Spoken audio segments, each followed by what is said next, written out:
Iqra, bacalah Muhammad. Nabi Muhammad jawabnya, ma'ana biqari.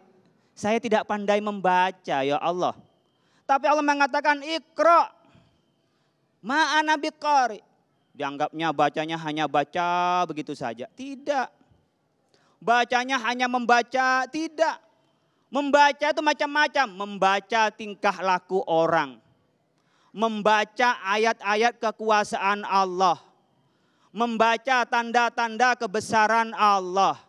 Membaca perilaku yang baik. Membaca perilaku yang buruk, itu Iqra. Tidak ada larangan kita batasan apa saja yang dibaca, silahkan baca semuanya. Tidak ada batasan kita mau membaca apa saja, tidak ada batasan Iqra. Tapi ingat, bismi rabbikal ladzi khalaq. Membacanya dengan nama Allah. Sekarang Bapak Ibu, ilmu kita didikotomi. Dipisah-pisah, dibeda-bedain.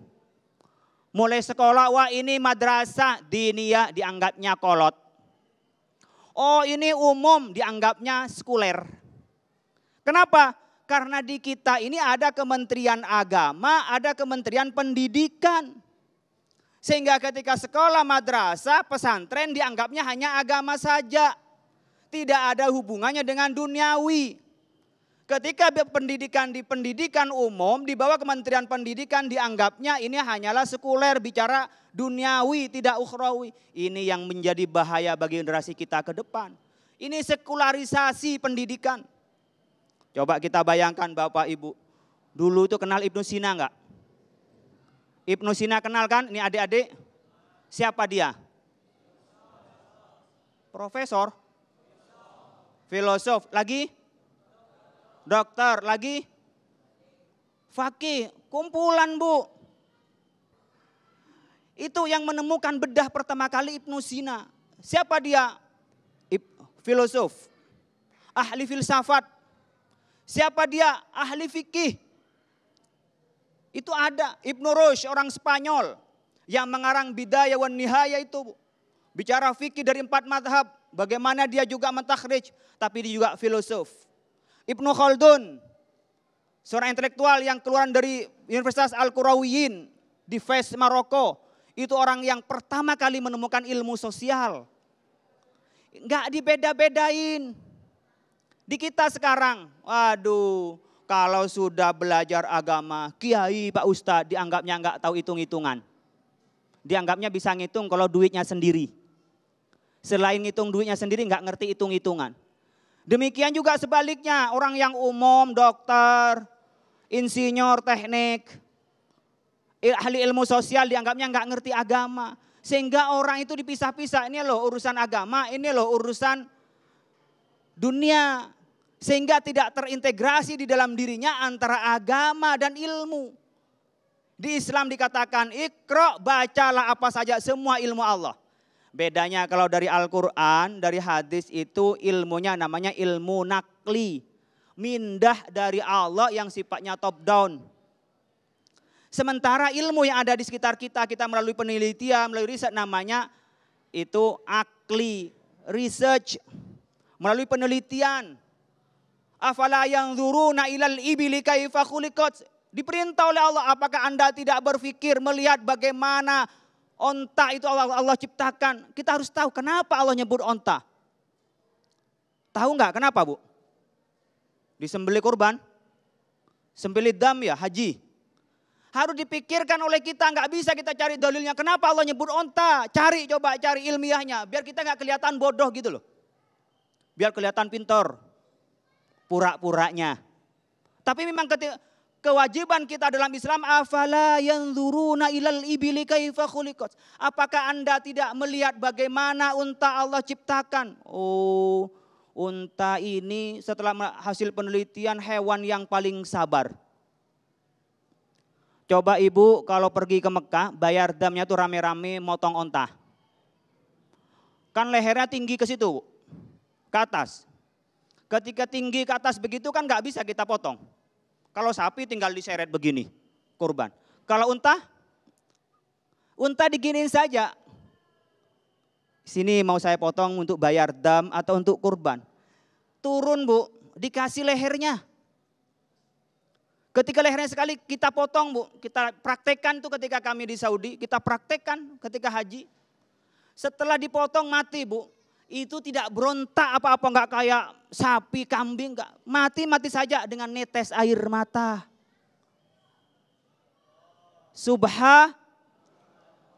Kenapa Allah mencontohkan onta? Itu dipikirkan berarti onta adalah hewan yang paling sabar untuk taat kepada Allah.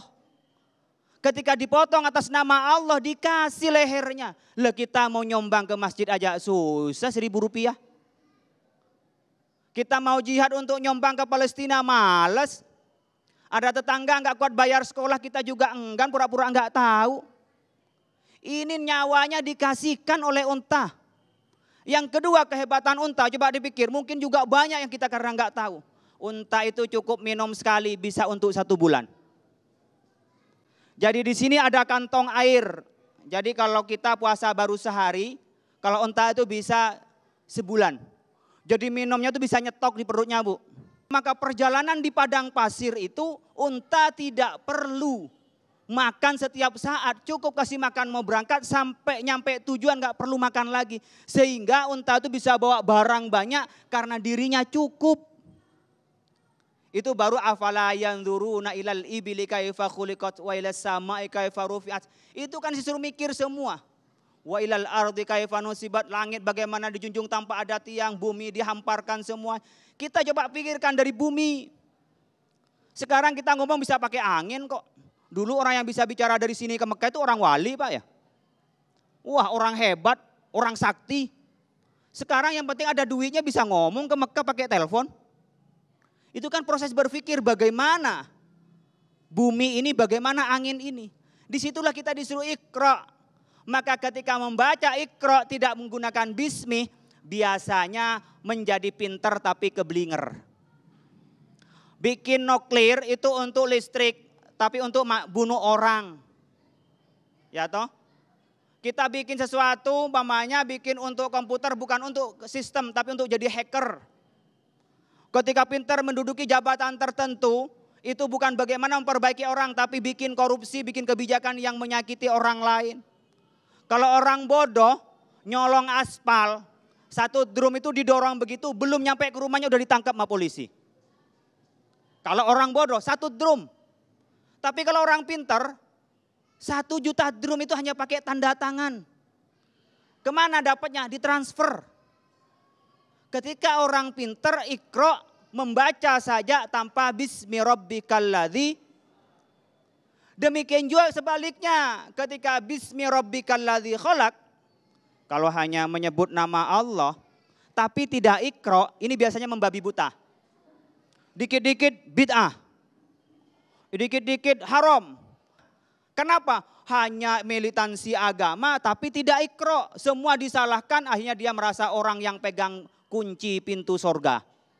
Kalau masuk sorga sendirian kan nanti sakit pinggang siapa yang mau mijetin Pak ya? Kalau dirinya hanya yang masuk sorga. Ketika kita hanya bismih tanpa Iqra, maka intelektualitas di dalam Islam itu berbarengan dengan proses iman kepada Allah. Yang iman kepada Allah juga harus proses dengan membaca. Kalau Islam, Bapak Ibu sekalian, hanya mengandalkan dengar dari dengar. Ngaku Islam, tapi tanya Al-Quran yang mana yang diamalkan. Oh baca aja enggak lancar Pak. Kita tanya Islam yang mana yang kita lakukan. Waduh jangankan mengkaji Pak, membaca aja enggak sempat Pak. Kira-kira apa yang terjadi?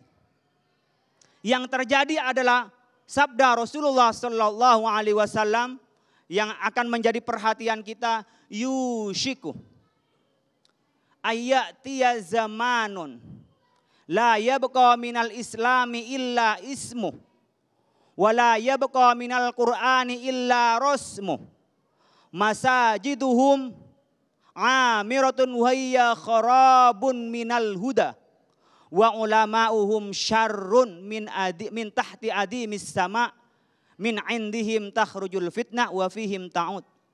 Khawatir terjadi kalau kita mengaku Islam tapi tidak kembali pada Al-Quran, nantinya takut apa? Yushiku. tidak lagi ada di atas bumi ini, dalam kehidupan kita ini, Islam hanyalah menjadi simbol. Di mana-mana Islam, masuk partai politik Islam, kerja ke sana Islam, ini Islam, ini Islam. Tapi tidak ngerti isinya itu apa, hanya slogan-slogan Islam saja. Bukan bagaimana diterapkan dalam kehidupan, tapi hanya untuk mencapai tujuan kekuasaan. Atau hanya untuk tujuan ekonomi, atau hanya karena tujuan derajat sosial, status sosial di masyarakat. Illa ismu, namanya saja. Yang kedua, wala yabqa minal Qur'ani illa rasmuh. Tidak ada di dalam Al-Quran, yang ada di muka bumi ini hanyalah soal tulisannya saja. Ada Al-Quran model tulisan ini, Al-Quran ditulis begini, tetapi pengamalan Al-Quran itu kecil. Bahayanya apa? Masajiduhum amiratun wahya kharabun minal huda. Masjidnya cakep-cakep tapi tidak ada penghuninya, tidak ada yang mendapat petunjuk untuk ngisi masjid. Itu pasti. Wa ulama'uhum syarrun. Ulamanya akan menjadi ulama yang rusak. Takhruju min indihim fitnah, akan keluar kerusakan. Dan dari mereka menjadi sumber kerusakan. Ketika kita memaknai Al-Quran itu bukan hanya pegang Al-Quran, bukan hanya handphone kita Al-Quran, tetapi Al-Quran dibaca secara lisan, Al-Quran dikaji secara isi, Al-Quran diamalkan di dalam kehidupan kita.